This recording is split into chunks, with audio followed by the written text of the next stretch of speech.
Nosotros vamos abriendo nuestras Biblias al libro de Lucas, capítulo 21.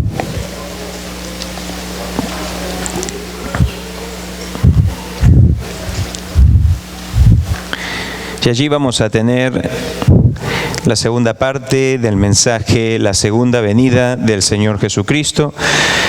Esta es la enseñanza que el mismo Señor Jesús nos dio de su segunda venida. Vamos a orar. Padre, venimos a ti en este instante ahora, agradecidos por este tiempo que hemos tenido de alabanzas hacia ti, de haberte adorado de corazón por medio de nuestros cantos. Pues tú pusiste una nueva canción en nosotros.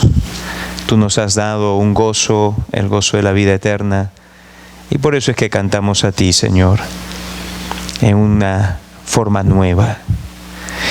Te pedimos, Padre, ahora que al abrir las Escrituras y contemplar, meditar, estudiar la respuesta que el Señor Jesús dio acerca del tiempo y de las señales que indicarían su segundo retorno, queremos pedirte que alimente esto en nosotros, no solo la inminencia de su venida, sino también que nos lleve a tener esta esperanza en nosotros mismos, de forma que nuestras vidas sean santificadas, que vivamos a la luz de su pronta venida. Damos gracias, te pedimos entendimiento. Hijos tuyos a través de los siglos han buscado que entender estos pasajes que ahora tenemos delante nuestro. Hay algunos que tienen una interpretación un tanto distinta de lo que nosotros entendemos aquí. Mas te pedimos, Señor, que en todo esto no haya error en nosotros, en tu siervo al exponer estas cosas, sino que tú nos guardes para no apartarnos ni a derecha ni a izquierda de una interpretación adecuada de todo esto. Teniendo presente, Padre, que cuando el Señor Jesús dio estas enseñanzas, Él las dio no a un grupo de doctores en seminarios, Él no la dio a un grupo de eruditos, Él la dio a gente simple y común como nosotros. Y por lo tanto, teniendo ese punto de partida, que esto fue dado para ser comprendido por gente común y corriente, creyentes común y corrientes como nosotros, ayúdanos también para con esa misma sencillez nosotros también entender estas cosas. Te pedimos pues esto en el nombre de nuestro Señor Jesús, para tu honra y gloria y la bendición de la Iglesia. En el nombre de Él pedimos esto. Amén. Amados, como mencioné en mi oración, hay hermanos cristianos que tienen un entendimiento algo distinto acerca de las enseñanzas del Señor Jesús acerca de su segunda venida. Hay algunos que piensan que todas estas cosas que estamos leyendo en Lucas ya tomaron lugar. Es decir, que cuando leemos, por ejemplo, que Jerusalén fue sitiada y que hubieron señales en el sol, en la luna y las estrellas, que naciones contra naciones se iban a levantar, reinos contra reinos, también que iban a haber grandes terremotos, hambres, pestilencias. Todas estas cosas ya tomaron lugar, ya se cumplió. Okay. Hay un número de creyentes que piensan así. Teológicamente se les conoce como los amilenialistas. Okay. Y hay buenos hermanos en la fe que en todo otro tipo de enseñanza bíblica no tendrían ninguna diferencia con las enseñanzas que tenemos aquí en la congregación, pero que sin embargo en esta parte en particular sí tendríamos una diferencia. Ahora, como mencioné en la oración, amados, Cuando el Señor Jesús dio esta respuesta, se la dio a Pedro, a Juan, a Santiago y a Andrés, en representación de los 12. ¿De acuerdo? Así es como hemos leído, como leemos en las Escrituras.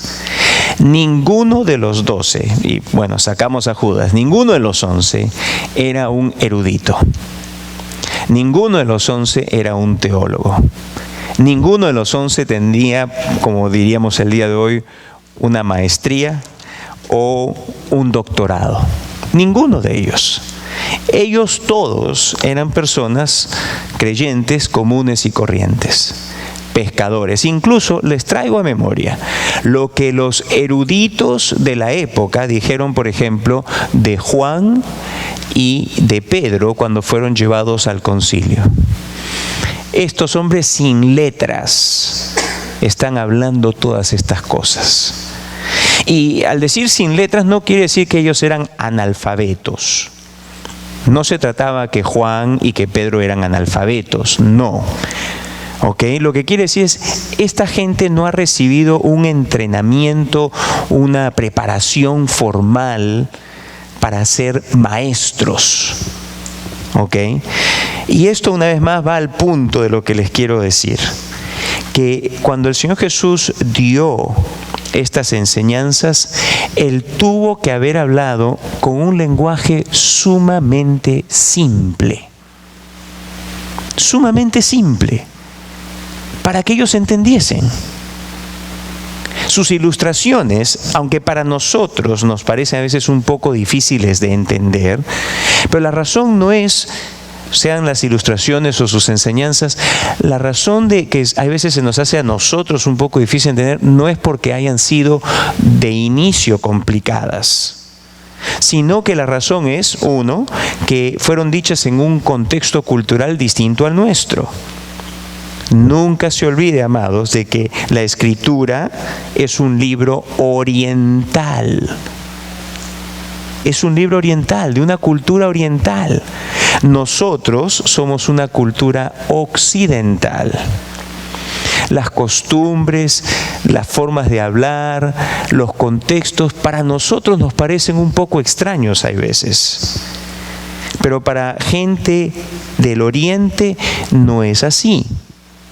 Segundo, tenemos también de que algunas de las ilustraciones que se usaban, por ejemplo el Señor Jesús, las ilustraciones que Él usaba eran muchas veces las de su contexto, la de Israel de hace 2000 años, una sociedad principalmente agrícola, ganadera, con ciertas personas en ciertos oficios o profesiones, pero Él utilizaba esas cosas.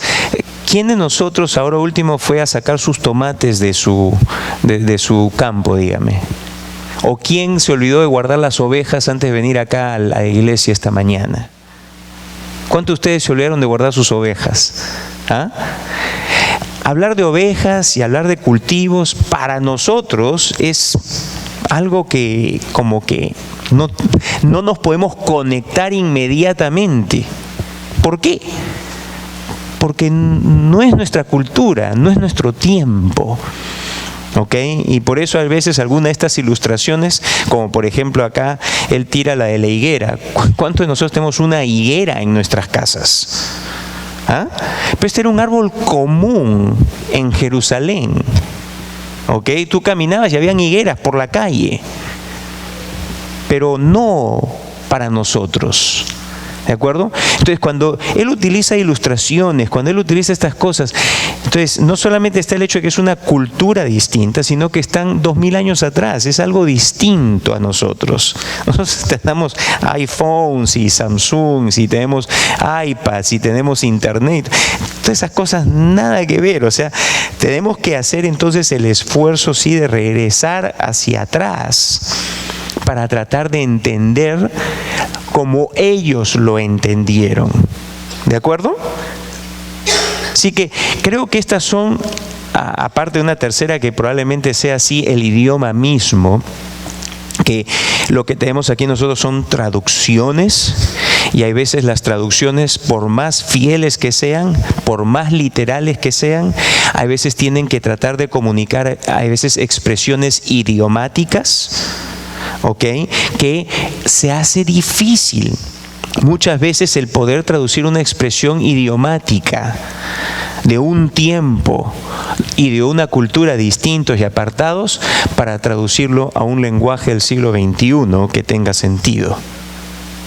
Entonces, estas tres cosas son como ciertas dificultades que nosotros tenemos que ver, que tener presente, que están allí al abrir las Escrituras y que pueden sernos a nosotros, hay veces, las cosas un poco más difíciles para entender. Y en particular cuando se trata acerca de la venida del Señor Jesús. A veces eso es lo que muchas veces hace las cosas un poco más difíciles, pero no por ello significa imposible. Entonces, vamos a partir del punto una vez más de que el Señor Jesús habla con simpleza y con simpleza va a responder aquí a la pregunta que le hacen. La pregunta se suscita cuando ellos tienen un comentario acerca del templo, versículo 5, y unos que hablaban de que el templo estaba adornado de hermosas piedras y ofrendas votivas, dijo. Jesús entonces escucha el comentario de ellos y entonces Él da también una respuesta a ese comentario que es muy provocativa. Dice, en cuanto a estas cosas que veis, días vendrán en que no quedará piedra sobre piedra que no sea destruida. Escuchan esto mientras van saliendo, ellos van saliendo, ya es el atardecer del miércoles, 2 días antes de la crucifixión, van saliendo del templo, pasan el valle del Cedrón, van subiendo por el monte de los Olivos a probablemente la casa de Lázaro, Marta y María, ¿ok? Y camino hacia allá ellos escucharon esto acá y cuando llegan parece a destino, se acercan los 4 de ellos, Pedro, Andrés, Jacob o Santiago y Juan, y le dicen, ok, ¿cuándo es que estas cosas van a suceder? ¿Y qué señal es la de tu venida? Y el domingo pasado estuvimos viendo que la razón de la pregunta es porque ellos tenían un entendimiento escatológico, ¿cierto?, acerca de las cosas del fin. Y ellos podían encajar, de acuerdo a lo que, por ejemplo, el libro de Zacarías dice, de que antes de que el Señor se manifieste abiertamente, de que las mujeres en Jerusalén serían violadas, en que habría una destrucción de Jerusalén. Y entonces cuando ellos escuchan de la boca del Señor que el templo iba a ser destruido, indudablemente que no solamente el templo, sino que entonces Jerusalén iba a ser destruida, inmediatamente en su mente dijeron, ajá, el Señor está hablando acá ya de que pronto está para venir su manifestación como Señor poderoso acá a Israel, y una vez más entonces el reino ahora sí va a venir y va a ser visiblemente instaurado. ¿De acuerdo? Entonces ellos van y le preguntan porque querían saber. Recuerden, como les dije, en sus mentes, para ellos todas estas cosas, toda esta escatología no incluía un periodo extendido entre Jesús estando ahí con ellos y una segunda venida. Ellos pensaban que esto iba a ser como un acto sucesivo. Entonces ahí es cuando los llevé al libro de los Hechos, que toma lugar 40 días después aproximadamente, unas 6 semanas después de que Jesús resucita, ¿de acuerdo? Y le hacen la pregunta, cuando le dicen, Señor, ¿vas a instaurar el reino de Israel ahora en este tiempo? Y el Señor Jesús le dice, no os toca a vosotros saber los tiempos y las sazones, mi Padre es el único que sabe. Y de pronto el Señor sube, y cuando va subiendo se presentan estos varones o ángeles allí que dicen, hey, varones galileos, dice, así como veis que Jesús está yendo, así también es como el Señor va a regresar. Entonces les dije que ahí recién hizo clic, ajá, fue ese momento donde ellos dijeron, ajá, o sea que el Señor va a regresar. El Señor va a regresar, algo que no habían visto previamente de la revelación que ellos habían estudiado y que le habían enseñado. ¿Ok? Entonces, desde ese entonces, se podría decir, ellos estaban esperando y esperando. Y probablemente ellos quizá todavía seguían pensando de que podía ser pronto, pero había en ellos una inminencia, un sentir de que era inminente, que era algo que podía tomar lugar en cualquier momento. La ascensión del Señor Jesús probablemente tomó lugar alrededor del 29-30 de la era cristiana. Vengan conmigo, por favor, al libro de Tesalonicenses, al capítulo 1, Primera Tesalonicenses 1. Primera Tesalonicenses ha debido ser escrita alrededor del año 51. Para el año 51, 20 años aproximadamente después que el Señor Jesús se fue, el apóstol Pablo les dice a los tesalonicenses lo siguiente. Dice, versículo 8, Primera Tesalonicenses 1:8, porque partiendo de vosotros ha sido divulgada la palabra del Señor, no solo en Macedonia y Acaya. Ya el evangelio acá en 20 años había salido de ser solamente un grupo de creyentes en Israel, sino que ya había ido el evangelio miles de kilómetros de distancia a lo que es Grecia, o el norte de Grecia el día de hoy, la zona de Macedonia. ¿Ok? Por la mano del apóstol Pablo, quien el Señor usó como apóstol de los gentiles, el evangelio había llegado y ya se habían establecido iglesias en Europa. En Roma ya habían iglesias, en la parte de Grecia habían iglesias, en las ciudades principales habían iglesias, y de esas iglesias en las ciudades principales se estaba entrando hacia las regiones donde habían ya poblaciones más pequeñas. El evangelio empezó a llegar a todo lado del imperio. Eso es lo que sabemos de acuerdo a la narración del libro de los Hechos. Fuera del libro de los Hechos sabemos también de que el evangelio no solamente llegó a las partes del imperio europeo, sino que también fue a las partes de Asia y del norte de África. ¿De acuerdo? Eso ahí no está en el libro de los Hechos, pero sabemos por récords históricos de que así fue, que hubieron misioneros también que fueron hacia el oriente y hubieron misioneros que viajaron hacia el sur de Israel, es decir, hacia la zona de África. Entonces el evangelio en 20 años ya había llegado. Y en el caso particular de los tesalonicenses dice lo siguiente: porque partiendo de vosotros ha sido divulgada la palabra del Señor. El evangelio llegó y ellos creyeron, y de allí empezaron a compartir el evangelio con otros. Esto es lo que siempre debiese ser. Ustedes han creído, ahora ustedes y yo, que hemos creído, debemos ser los que llevamos el evangelio ahora a otros, ¿ok? No solo en Macedonia y Acaya, sino que también en todo lugar vuestra fe en Dios se ha extendido, de modo que nosotros no tenemos necesidad de hablar nada, porque ellos mismos, los que han escuchado de los tesalonicenses y de su fe en el Señor Jesucristo, dice, ellos mismos cuentan de nosotros la manera en que nos recibisteis y cómo os convertisteis de los ídolos a Dios para servir al Dios vivo y verdadero y esperar de los cielos a su Hijo. 20 años después, había esta esperanza en los tesalonicenses. El Señor está por venir y puede ser en cualquier momento. 20 años después, porque esto fue escrito alrededor del año 51. El Señor Jesús, les repito, ascendió entre el 29 y 30. ¿De acuerdo? Estoy redondeando números. Aproximadamente 20 años después, en los tesalonicenses, en este grupo de cristianos en la ciudad de Tesalónica, había esta realidad en sus corazones: el Señor puede venir hoy. Tanto así fue que el apóstol incluso tuvo que corregir algunas cosas. Porque tanto estaban pensando en la venida del Señor, en la venida del Señor, en la venida del Señor, que ya puede ser en cualquier momento, que algunos dijeron, mira, el Señor ya está por venir. Dejemos las cosas donde están ahorita, preocupémonos más bien en continuar evangelizando, y algunos ya dejaron de trabajar. Porque pensaban que el Señor ya venía.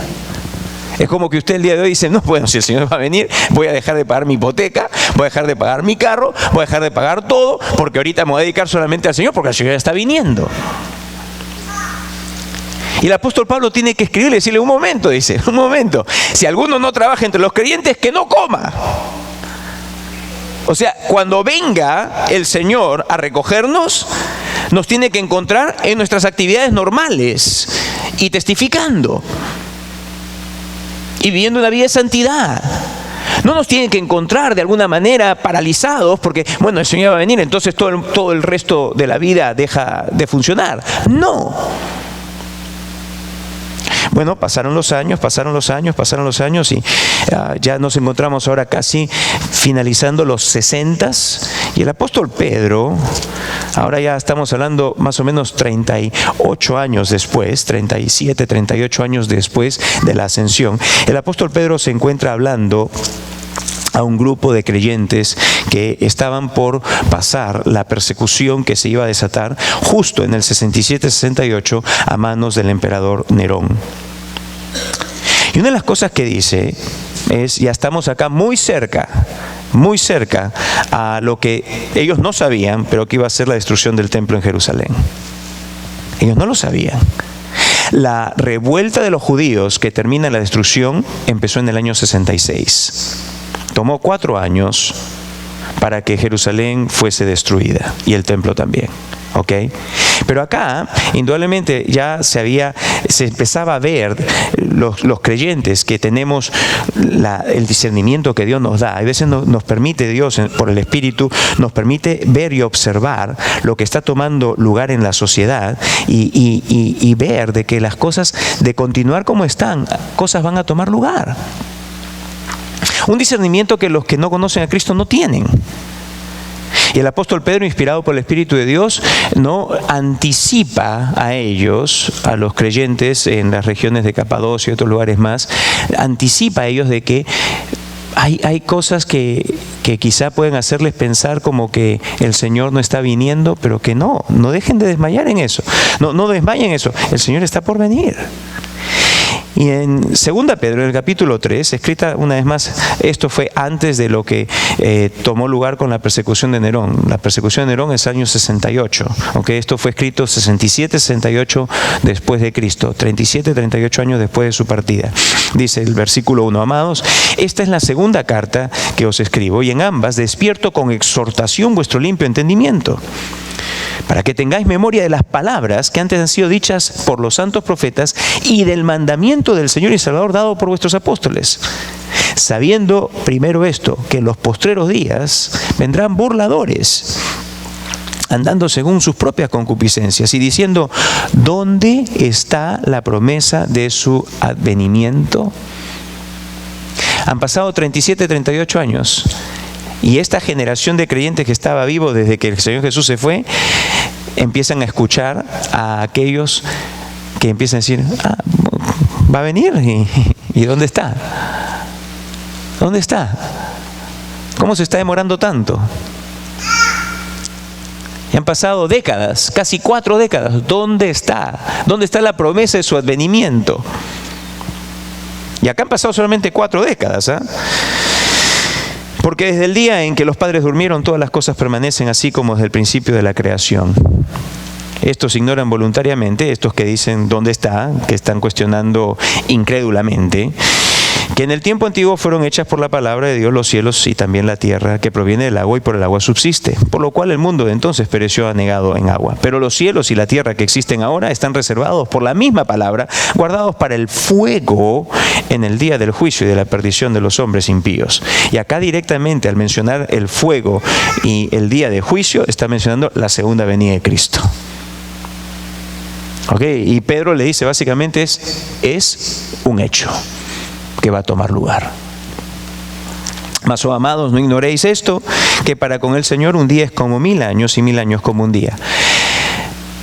Yo no sé cuánto de esto el apóstol Pedro comprendió, porque él también era uno que esperaba que en ese entonces podía ser. Es más, si regreso a lo que el apóstol Pablo dijo, cuando el apóstol Pablo le escribió a los tesalonicenses, que lo hemos leído hace un momento, el apóstol Pablo nunca les dijo, por si acaso ustedes están pensando erróneamente, esperando erróneamente ahora en vuestros días la venida del Señor. Es decir, Pablo pensaba que podía ser en sus días. Pedro también pensaba que podía ser en sus días. La primera generación de cristianos, los que estuvieron vivos cuando el Señor Jesús se fue y los años que siguieron, todos ellos pensaron que podía ser en sus días, que el Señor Jesús regresaría. Todos ellos. Pero el Espíritu de Dios, empezando ya a poner más claras las cosas, empezó a hacer ver en realidad de que en realidad iba a ser un tiempo prolongado. Las palabras del Señor Jesús, las enseñanzas del Señor Jesús, en realidad vendrían a la mente de todos ellos cuando empezó a contar la historia, por ejemplo, de este hombre que se fue a un largo viaje y que dejó a sus siervos mientras tanto en lo que él estaba fuera de viaje. Pero dijo, este Señor regresaría y traería cuenta a todos sus siervos. Pero el Señor, por medio del Espíritu y sus santos apóstoles, empiezan a hacer ver a los creyentes que son de esa generación, han pasado casi 40 años, el apóstol Pedro todavía está vivo, el apóstol Juan está vivo, Pablo probablemente ya estaba por morir junto con Pedro, no junto en el sentido de literalmente junto, pero más o menos en el mismo tiempo. ¿Ok? Ambos supuestamente mueren bajo la persecución del emperador Nerón.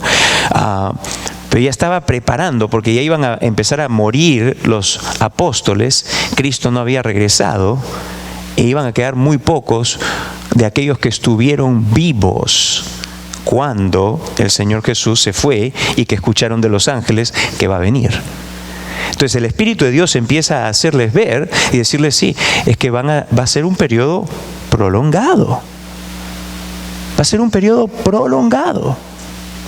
Y por eso entonces el apóstol escribe, dice, mas oh amados, no ignoréis esto, que para con el Señor un día es como 1000 años y 1000 años como un día. Versículo 9. El Señor no retarda su promesa de su venida, según algunos la tienen por tardanza, sino que es paciente para con nosotros, no queriendo que ninguno perezca, sino que todos procedan al arrepentimiento.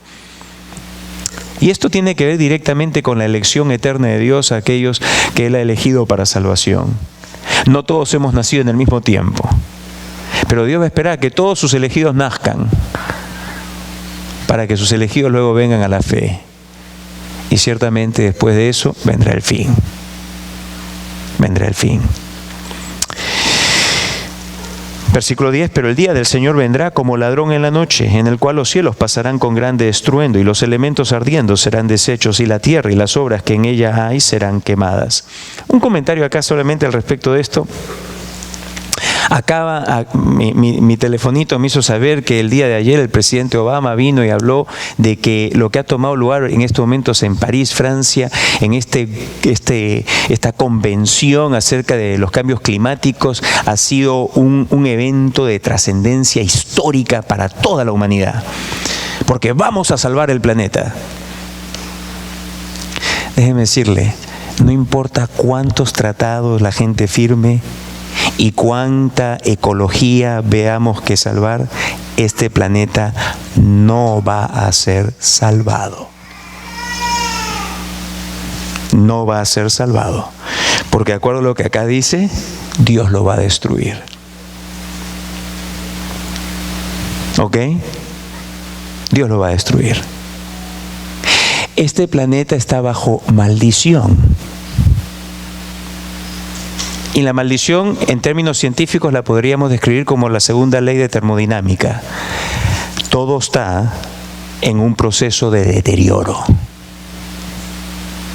Es decir, déjeme ponérselo de esta forma, no importa si nosotros apaguemos en este momento todos los motores del mundo, así nosotros dejemos de tener todos nuestros aire acondicionados prendidos para ya no quemar más carbón para energía, así nos volvamos a lo que supuestamente es la edad primitiva, donde no haya nada de carbono que esté siendo arrojado a la atmósfera. Así arborestremos nosotros, que pongamos árboles por todo el mundo y limpiemos la atmósfera de una forma pues como que podamos recibir el oxígeno más puro. Y usted deje de utilizar sus aerosoles en el pelo, eso que lo utilizan para ponerle el pelo bien fijo. Usted está contribuyendo a la destrucción del mundo, por si acaso, con todos esos aerosoles que le ponen ahí, ¿ok? Usted deje de utilizar todo eso y ahora pues se ponga, qué sé yo, saliva y se la ponga ahí para que se le quede pegado, para que sea más natural, más ecológico, ¿ok? No importa qué es lo que usted y yo hagamos, que todo el mundo lo haga, igualito el planeta está bajo maldición. E igualito el planeta se está yendo a la destrucción. El planeta se está yendo a la destrucción. Aún así nosotros los seres humanos no movamos ni un dedo para contribuir hacia ello.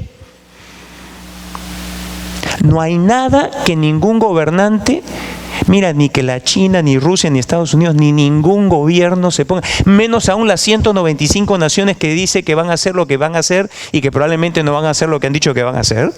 Porque ese es típico de todos los tratados de las naciones, ¿ok? Se comprometen a hacer algo que nunca hacen, ¿ok? Pero aún así las 195 naciones del mundo que han firmado este acuerdo histórico en Francia no van a detener la destrucción del mundo. Pues Dios ha dicho que este mundo está siendo reservado por Dios para que con gran estruendo los elementos ardiendo serán deshechos y la tierra y las obras que en ella hay serán quemadas. Todo lo que dicen que van a tratar de evitar este calentamiento, mira, no va a ser el calentamiento mundial. No va a ser que se va a calentar tanto la tierra. No, va a ser Dios enviando fuego sobrenatural. Ahora, eso no significa que no seamos ecológicos. Eso no significa, menos mal, porque ya no quería tirar mis botellas de plástico en la caja azul y mis periódicos usados en la caja amarilla. No, no se trata de eso. Porque Dios sí nos dice que debemos ser buenos administradores de la tierra. Pero yo quiero que usted entienda una cosa. Por más buen administrador que usted sea, esta tierra, Dios la puso bajo maldición el día que Adán y Eva pecaron. Y nadie puede contra esa maldición. Nadie puede ir contra esa maldición.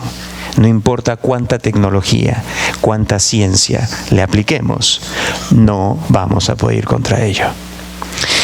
Bueno, continuando, entonces dice, versículo 11, puesto que todas estas cosas han de ser deshechas, ¿cómo no debéis vosotros de andar en santa y piadosa manera de vivir, esperando y apresurándoos para la venida del día de Dios? Ahí está. 37, 38 años después, el apóstol Pedro habla con certeza, con firmeza, y dice, el Señor va a venir. Va a venir. Es inminente. Es inminente que Él va a venir. Bueno, vamos al Apocalipsis, por favor, en el libro de Apocalipsis. El libro de Apocalipsis fue escrito alrededor del año 95-96 de la era cristiana. Es decir, ya han pasado ahora sí 66 años aproximadamente desde que el Señor Jesús se fue. Ahora sí, ya para este entonces, probablemente ya todos los que vieron, esos más de 500 que vieron al Señor resucitado, probablemente ya todos han muerto, excepto unos cuantitos nomás que quedan, esos que llegaban a los 100 años. El apóstol Juan era uno de ellos. La tradición dice que Juan murió como siendo un hombre muy anciano en sus 90s. ¿De acuerdo? Probablemente Juan fue el último de los apóstoles vivo, ¿no? Y él escribe hacia el final de sus días el libro de Apocalipsis. Jerusalén ya fue destruida. El templo ya fue destruido. El apóstol Juan nunca dice, por si acaso, de que lo que escribió Pablo, que en un momento espero hacer mención de ello, acerca de el anticristo que va a poner su imagen en el templo y se va a hacer pasar como Dios buscando la adoración de la gente, nunca dice que el apóstol Pablo estuvo errado. ¿Por qué? Porque no estaba errado. O sea, la destrucción del templo iba a tomar lugar y tomó lugar, pero esa destrucción del templo entonces no debe ser entendida como la cual habla el Señor Jesús en el libro de Lucas, de Mateo y de Marcos. El apóstol Juan, que ya ha podido ver todas estas cosas, él más bien lo que dice hacia el final del libro de Apocalipsis, dice así, 22, versículo dice, yo Jesús he enviado mi ángel para daros testimonio de estas cosas en las iglesias. Yo soy la raíz y el linaje de David, la estrella resplandeciente de la mañana. Y el espíritu y la esposa dicen, ven. Y el que oye diga, ven. Y el que tiene sed venga, y el que quiera tome del agua de la vida gratuitamente. Yo testifico a todo aquel que oye las palabras de esta profecía, de este libro. Y luego da una advertencia. Más adelante entonces, el versículo 20, el que da testimonio de estas cosas dice, ciertamente vengo en breve. Y el que dio testimonio de estas cosas fue el Señor Jesús. Al principio del libro, cuando usted lee, fue el Señor Jesús quien dio testimonio de estas cosas. Entonces, ¿qué es lo que tenemos? Que Juan, hacia el final de ya el primer siglo, claramente dice, el Señor está por venir. Aún no ha venido. Aún Cristo no ha venido. Y entonces la iglesia, cada generación de ahí en adelante, hasta el día de hoy, la iglesia siempre, los creyentes, hemos de mantener la inminencia de la segunda venida del Señor Jesús viva y latente en nosotros. Mantener vivo y latente la inminencia del Señor Jesús, del retorno del Señor Jesús, trae cambios a nuestra vida. Porque sabe que nos vamos a presentar delante de Él, sabe que vamos a rendir cuentas, sabe que vamos a venir delante de aquel que nos amó y se entregó a sí mismo por nosotros. Así que trae cambios, pero el creyente que no vive con esa inminencia, entonces ¿cómo vive? En cierta forma vive como el resto de las personas. ¿Pensando en qué? En esta tierra, en este mundo. ¿Pensando en qué? En que en esta tierra y en este mundo es donde uno puede o vivir el infierno o gustar del cielo.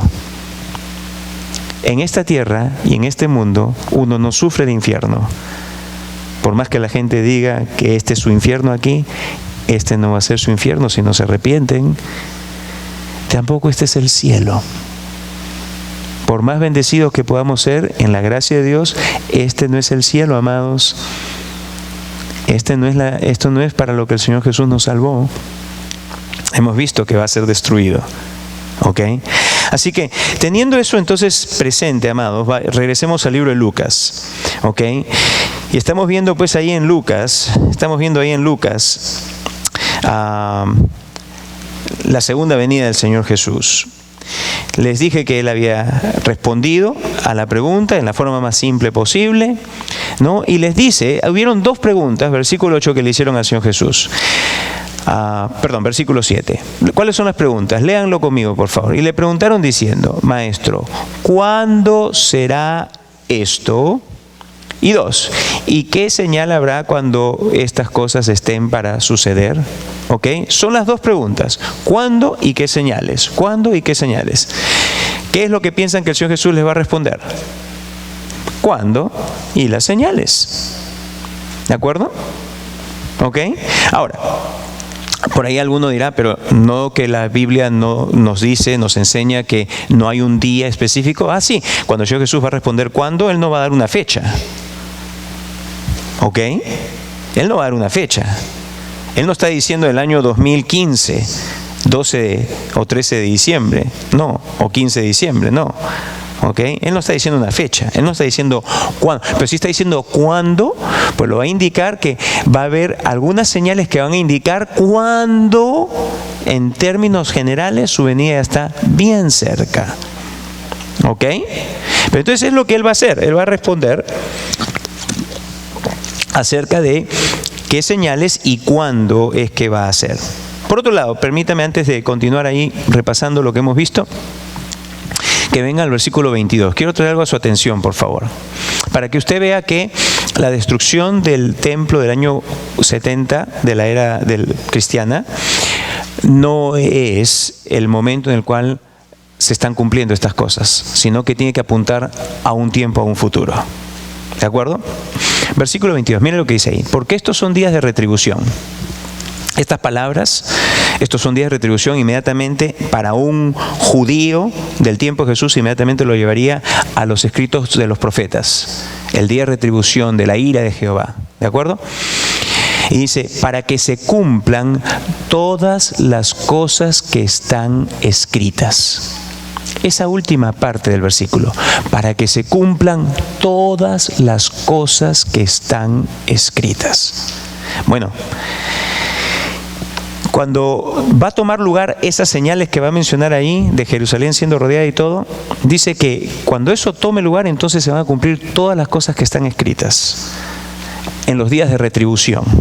Es decir, en los días con respecto a la nación de Israel en particular. Esos son los días de retribución. ¿Ok? Bueno, esas cosas aún no han tomado lugar. No todas las cosas fueron las que tomaron lugar. Por lo tanto,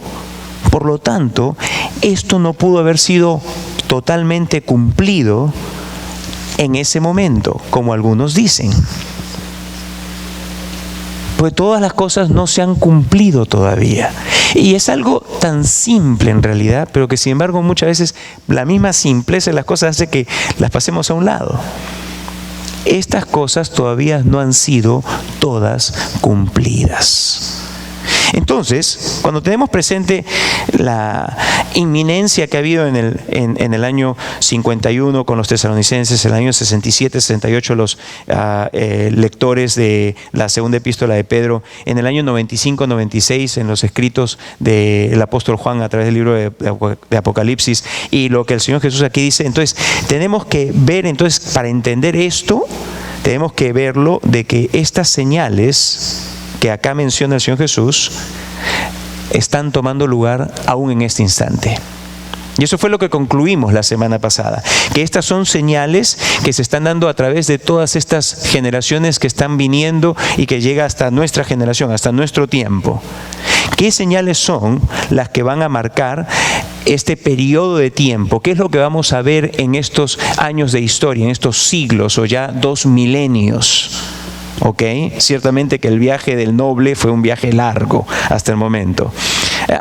Leía un comentarista que decía lo siguiente, por si acaso, si a alguien le parece que y no le satisface quizá el hecho de que para el Señor un día es como 1000 años y 1000 años como un día, dice, piense en esto también para que usted vea la gracia del Señor. Dios aguantó a Israel y a los antecesores de Israel, se podría decir, por 1800 años. O casi 2000 años, desde Abraham hasta el tiempo del Señor Jesús. Y viene el Mesías prometido y los suyos no le recibieron. Dice, ciertamente que Dios también va a mostrar tanta misericordia y compasión con unos cuantos miles de años para los gentiles también. Un comentario que alguien hacía acerca de esto para tratar de meter en nuestras mentes el hecho de que no debe llamarnos la atención el hecho de que sean miles de años todavía que han pasado. Entonces vemos de que las señales que van a haber son las siguientes. Una de ellas es que van a haber falsos Cristo y falso cristianismo, versículo 8. Entonces él dijo, mirad que no seáis engañados, porque vendrán muchos en mi nombre diciendo yo soy el Cristo, y el tiempo está cerca, mas no vayáis en pos de ellos. Y esto es a través de los siglos. Mire, cuando usted lee en el Nuevo Testamento, sin ir muy lejos, esa primera generación inmediatamente vio un falso cristianismo que se estaba presentando. Dice, ¿dónde está? Bueno, eso fue lo que tuvo que enfrentar el apóstol Pablo, cuando por ejemplo le escribe a los de Galacia y les dice que les han traído un evangelio distinto, un cristianismo judaizado. Y ya de por sí eso era una evidencia de un falso Cristo, porque el Cristo que se estaba presentando era uno distinto, ¿ok? Y un falso cristianismo. El apóstol Juan, en su primera carta, dice, muchos falsos ya han salido por todo el mundo, muchos falsos cristos. Ya han salido por el mundo. Y esto habla, una vez más, ya en la primera generación se empezó a ver, y desde esa primera generación en adelante, cada generación encuentra este tipo de falsos cristos y de falso cristianismo. El día de hoy para nosotros es igual. Tenemos esta cantidad de falsos cristos. Cada vez que Cristo es presentado en una forma deformada, es un falso Cristo. Y es un falso cristianismo. El catolicismo romano es probablemente el mayor dentro de ellos, de un falso cristianismo. Así que tenemos de que esto se está dando desde la primera generación en adelante, así se ha dado. El segundo es conflictos en el mundo, versículos 9 y 10. Esas son señales que se van a ir repitiendo a través de todas las décadas y los siglos y los milenios ya. Y cuando oigáis de guerras y de sediciones, no os alarméis, porque es necesario que estas cosas acontezcan primero, pero el fin no será inmediatamente. Entonces les dijo, se levantará nación contra nación y reino contra reino. ¿Okay? Y acá está hablando de estos conflictos entre naciones y entre reinos. Bueno, en el tiempo del Señor Jesús hubieron conflictos, sí. Y ciertamente se podría haber considerado un conflicto cuando incluso viene Roma y ve que atacar a Jerusalén, ¿de acuerdo? Pero a través de los siglos han habido guerras y conflictos. Alguien sacó la siguiente cuenta, no sé a quién atribuirle esto, pero son historiadores que han sacado la siguiente cuenta. Antes de Cristo, históricamente uno puede encontrar 70 guerras significativas en la historia de la humanidad. Y estamos hablando de un periodo de miles de años. Estamos hablando en la historia previa al nacimiento del Señor Jesús, la prehistoria se podría decir, ¿ok? Tenemos nosotros desde el diluvio hasta el periodo de Cristo, nosotros tenemos un promedio de 70 guerras que han tomado lugar en distintos lugares del mundo, que han sido significativas. Entre el año que Cristo nace y el año 1000, en el primer milenio, hubieron 50 guerras significativas, históricamente hablando.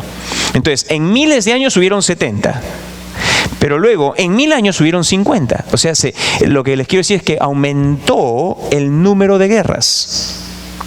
Entre el año 1000 y el año 1500, el número de guerras significativas fueron 100. En la mitad del tiempo hubo el doble. Es decir, que acá se duplica y se duplica, se cuadriplica. ¿De acuerdo? O sea que más constantemente, más guerras. Entre el año 1500 al año 1800, 250 guerras. En los 500 años antes, 100 guerras. Pero ahora en 300 años, 250 guerras. Entre el año 1800 al año 2000, 500 guerras. O sea que las guerras están aumentando. Es más, en el principio, si tomamos la década de los 90 y los primeros años los primeros 10 años de este nuevo milenio, en esos 20 años han habido 20 guerras, lo cual significa que si nosotros ahora ponemos esto en números para ponerlo en proporción, significa que habremos aumentado en los últimos 300 de 500 a 1000 guerras.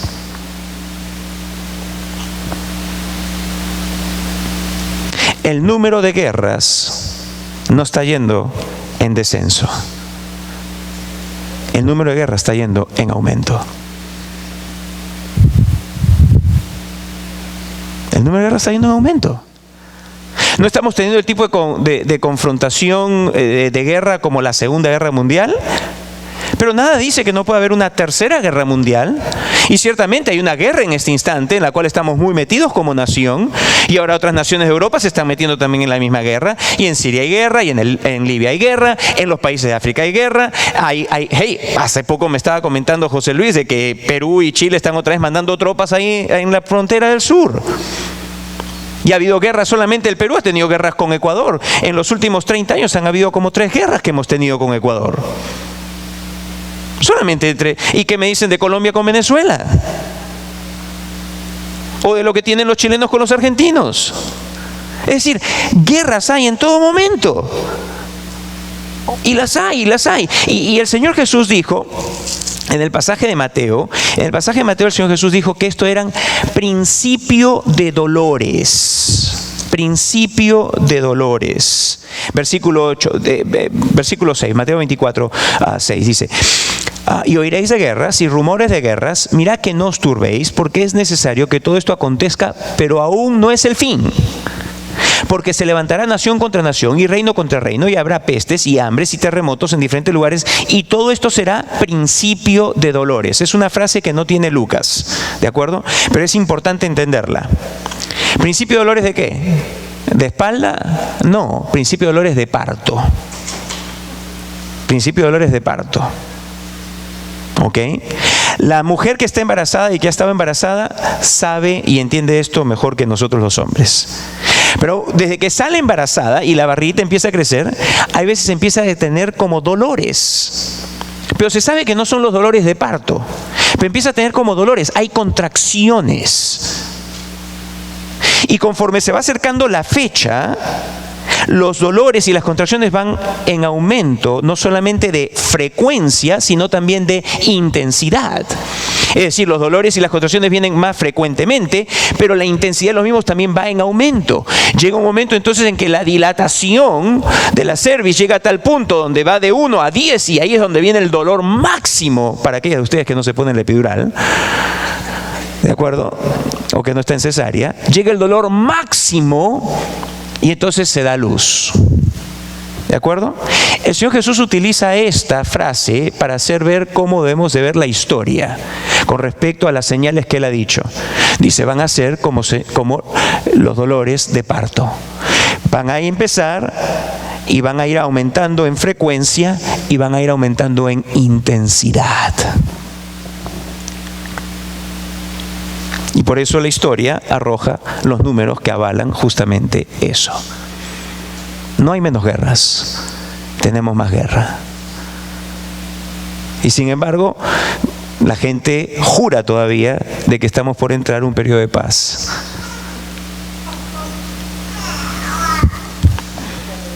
¿Es así o no?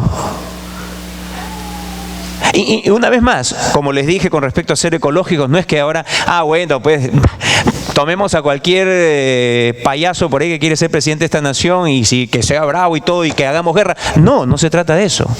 Pues total, si va a haber guerra, añadamos una más. No, no se trata de eso. En todo momento debemos de ser sabios. Y es más, la palabra dice, pidamos por paz. Por amor a nosotros. Dios dice, pidan ustedes por paz para que yo les dé paz. No es que Dios quiere que nosotros estemos en guerras. Entiéndame eso. Dios nos instruye, nos dice que cuando oremos pidamos por paz. Por eso es que Dios nos dice que sea republicano el presidente, o sea demócrata el presidente, o sea un independiente, o sea quien sea, que debemos de orar por el presidente. ¿Por qué? Porque las decisiones del presidente nos afectan a ti y a mí, a tu familia y a mi familia. Es irrelevante quién está, pero quien esté, tenemos que orar por él. ¿Para qué? Para que hayan tiempos de paz. Pero ¿sabe qué? Guerras van a haber. Y no solamente eso, no solamente va a ser el conflicto armado, sino que como también estamos viendo, desastres naturales. Versículo 11. Y habrá grandes terremotos y en diferentes lugares hambres y pestilencias y habrá terror y grandes señales del cielo. Y acá también hay una lista de ciertos terremotos que han habido. Por ejemplo, siguientes terremotos. Enero 23 de 1556 hubo un gran terremoto. En 1755 hubieron 8.000 que murieron en Portugal en un terremoto. 1857 un terremoto en Nápoles, Italia, a los pies del monte Vesubio. No es la primera vez que ha habido una erupción y un terremoto en la área del monte Vesubio. Ahí murieron 11.000 personas. 1908 en Reggio Calabria, una región de Italia y Sicilia, hubieron 20.000 personas que murieron. 1920 un terremoto en la China, mataron 200.000 personas. 1922 un terremoto en el Japón, mató 150.000 personas. Una vez más en China, el año 27 murieron 200.000 personas más. En el año 39 en Turquía un terremoto que mató 33.000. En 1960 en Marruecos 10.000 personas murieron. En 1970 en el Perú 70.000 personas murieron. En el año 76 en Guatemala hubo un terremoto, murieron 25.000. El mismo año en China hubo un terremoto que mató 250.000 personas. En 1985 un terremoto en la Ciudad de México mató 10.000 personas. En el año 88 en Armenia 25.000 personas murieron. En el año 2001 21.000 personas murieron en un terremoto en la India. En el año 2002 31.000 personas murieron en un terremoto en Irán. En el año 2004 283.000 personas murieron en Sumatra. En el año 2005 75.000 personas murieron en Kashmir. Han habido terremotos en Haití que murieron más de 100.000 personas. Terremotos. Y va a ir en aumento. Y esto no es una lista completa. Esta no es una lista completa. Y están yendo en aumento también de intensidad. Cada vez se están escuchando más estos terremotos. 8.5, 9.5. Uno de los países que más riesgo tiene, son dos en realidad, por estar en lo que le llaman el círculo de fuego, son Chile y Japón. Chile y Japón. La tierra tiembla en Chile, continuamente. Y en Japón también. Y ustedes saben, se recuerdan lo que pasó, ¿no es cierto? Con el tsunami fue el resultado de un terremoto. Pero los desastres naturales no solamente van a ser como resultado de los terremotos. Dicho sea de paso, el día de hoy están diciendo, no, lo que pasa es que está aumentando todos estos terremotos. ¿Por qué? Porque están haciendo fracking y están sacando el petróleo y entonces la tierra se está moviendo. Señores, una vez más, podemos tratar de encontrarle una respuesta que muy probablemente no sea la explicación en realidad de lo que está pasando. ¿Ok? Pero esta tierra está, de acuerdo a la segunda ley de termodinámica, está en destrucción. Y parte de todo ello son estos terremotos. No solamente esto, pero también dice que van a haber diferentes lugares hambres y pestilencias. Hambres y pestilencias. Y es que una va con la otra, hambres y pestilencias, una va con la otra. Hambres, hambrunas. Bueno, usted lo único que tiene que hacer es estudiar historia. ¿Usted sabe por qué Estados Unidos se pobló de la forma que se pobló de europeos? Por hambres en Europa. Esa fue la razón. Hubo hambre en Europa, por ejemplo. ¿Por qué vinieron irlandeses? Porque en Irlanda hubo una hambruna enorme. ¿Por qué? Porque no tenían comida. Muchos movimientos inmigratorios tienen a veces explicaciones a causa de las cosas que pasan en la naturaleza. En este momento nos encontramos, sí, es cierto, la tecnología nos permite aliviar algunos de esos males. Pero, por ejemplo, yo estaba leyendo la historia de California hace poco y estaba buscando que entender un poco más acerca de cuán severa es la sequía. Y una de las cosas que a mí me pareció muy particular es que yo encontré cuando visité por primera vez la zona de Los Ángeles y manejamos con Silvia hasta San Francisco en los años 80, me recuerdo que me recordaba mucho a Lima, me recordaba mucho al Perú, me recordaba mucho a la costa. Y es que efectivamente, de alguna forma, digamos, Lima se encuentra en una posición muy similar a la que se encuentra el estado de California y muchas ciudades de California. Ambos estando en el Pacífico, tienen climas muy similares y tienen costas muy similares y tienen la arena muy similar y tienen las montañas muy similares. Es impresionante la similitud que hay entre las costas del Perú y en este caso de California. Y una de las cosas que si usted va al Perú, usted verá allá es que es una zona desértica. En realidad, la parte de la costa, el desierto de Atacama que empieza desde Chile, en realidad llega hasta la parte del Perú. Por si acaso los chilenos deben tomar eso. No porque ya que empiece ahí debe de tomar eso, ¿ok? Por si acaso. Pasen la voz allá a los chilenos. Pero bueno, en todo caso, en la parte de California también, hay mucha zona desértica. Ahora, hacia el sur de California no es tan desértico y hacia el norte de California no es tan desértico. ¿Ok? Pero más hacia el sur, bien hacia el sur, hay valles allí. Hay valles porque están las montañas de la parte sur que irrigan. Pero se podría decir el centro de California es un desierto en realidad. Pero sin embargo, ustedes ven ahí por medio de la tecnología, la maravilla de la tecnología que ha permitido que zonas desérticas se convirtiesen en la canasta del país. Y California entonces es conocido como un estado agrícola y ganadero. Pero sin embargo la sequía que está habiendo ahora es brutal. Es brutal. Y están tratando de sacar agua donde sea, están agarrando agua del río Colorado, están tratando de sacarla de las reservas, de las represas que hay del norte, del sur, pero no alcanza. Entonces ahora lo que está haciendo la gente es pintando de verde porque no hay agua para el césped. Todos lo están pintando de verde.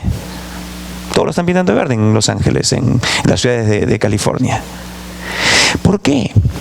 Porque una vez más, como les he dicho, amados, no importa cuánta tecnología puedas aplicar, no importa que estemos en el siglo XXI, no importa que podamos volar de acá, irnos a dar una vuelta por el espacio y regresar en la misma nave, como está planeando hacer, por ejemplo, Elon Musk con su compañía SpaceX, ¿no? de hacer viajes a la estratosfera y volar y viajar por afuera en la estratosfera y regresar como un viaje de vacaciones. No importa cuánta tecnología tengamos, no vamos a parar las sequías.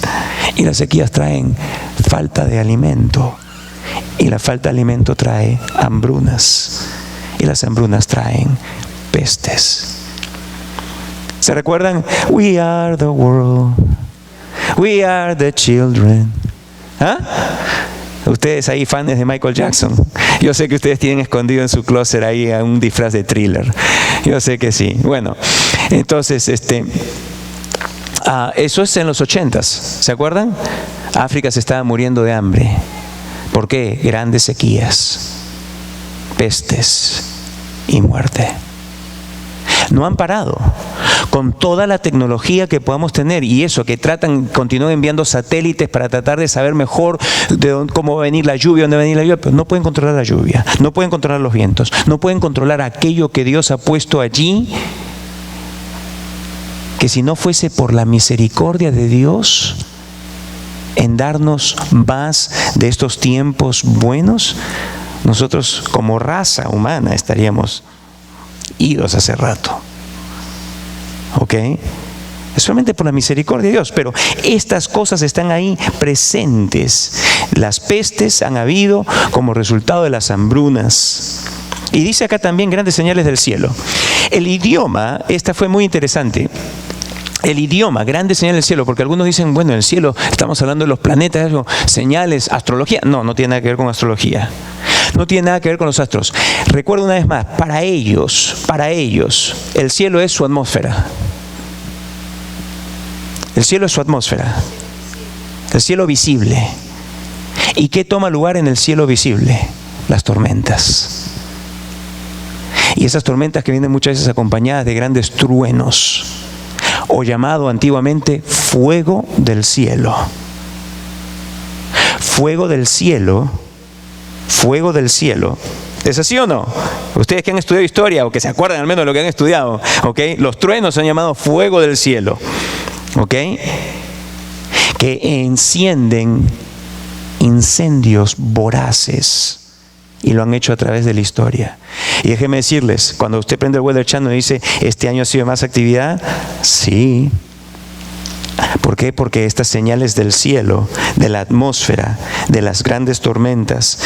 La vez pasada me quedé bobo de ver el tifón o huracán que estaba tomando lugar en la parte de China, que estaba teniendo vientos por encima de los 175 millas por hora. La intensidad está en aumento. El número de tormentas mundialmente está en aumento. Los incendios que están siendo causados a través de todo el mundo son brutales.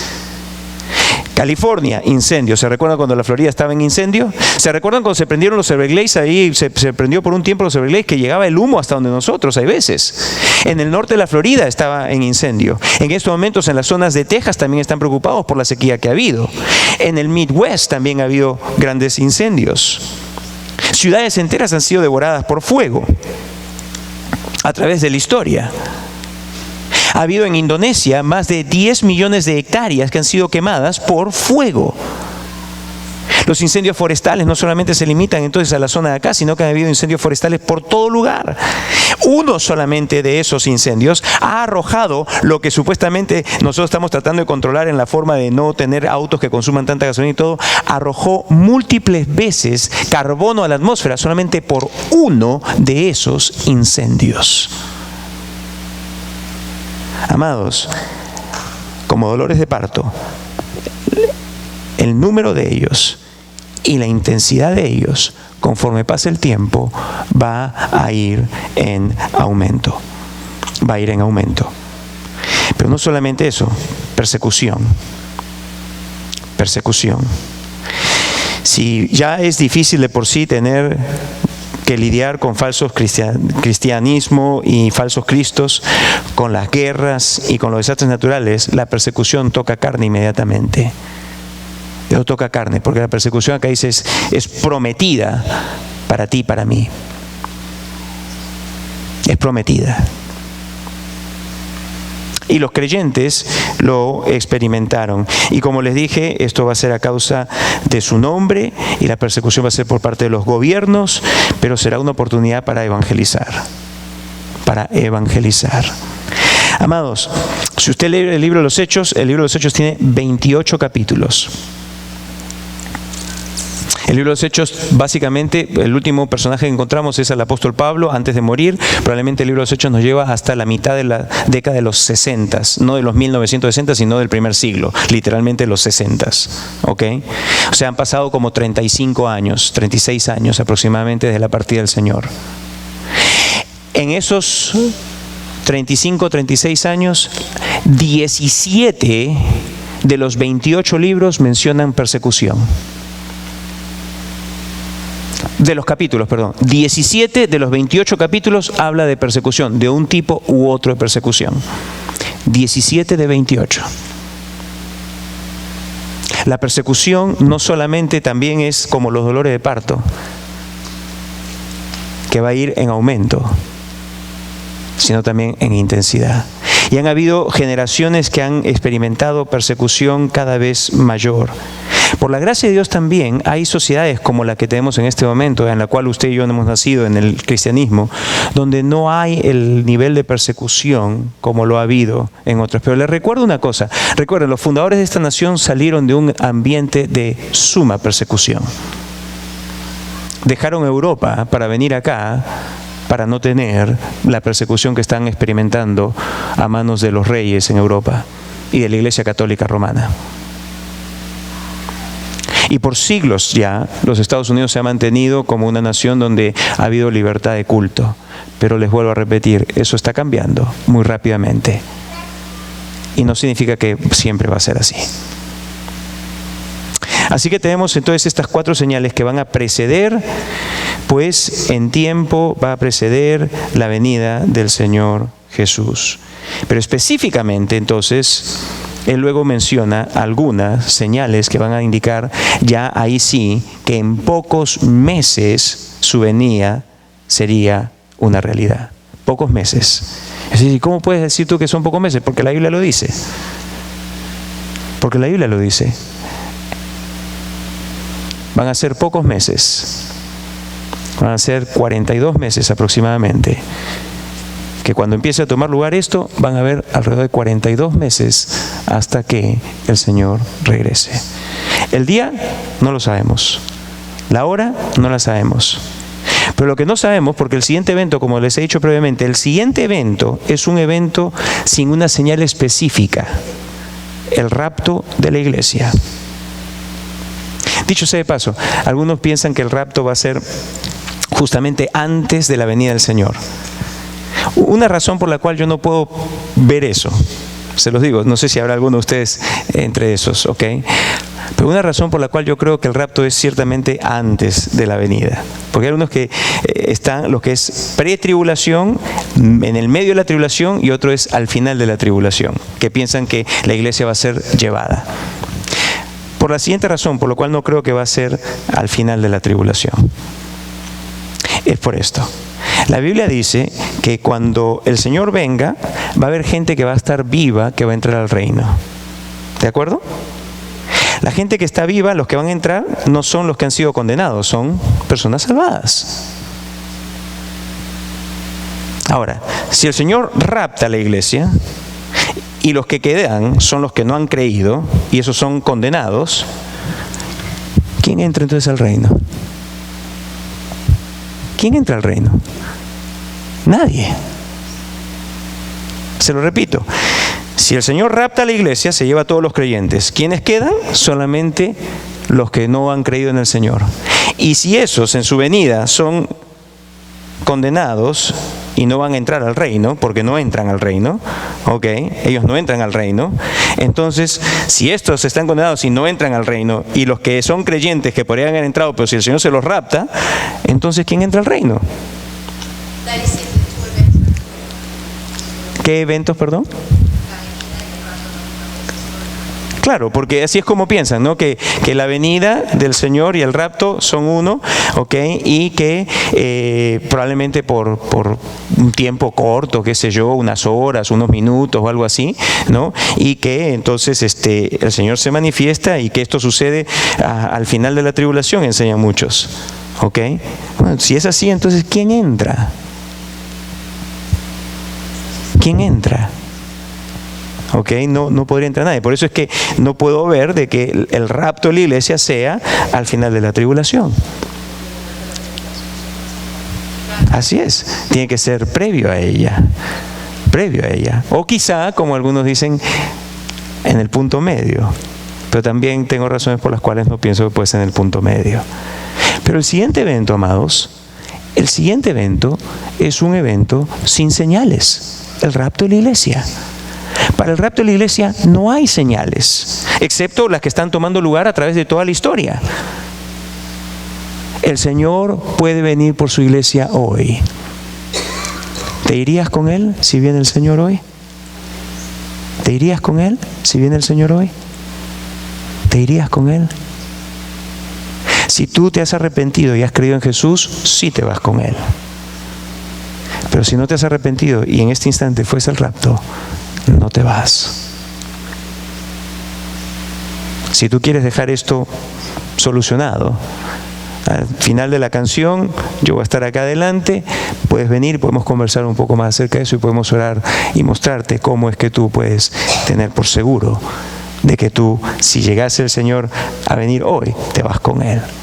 Amén.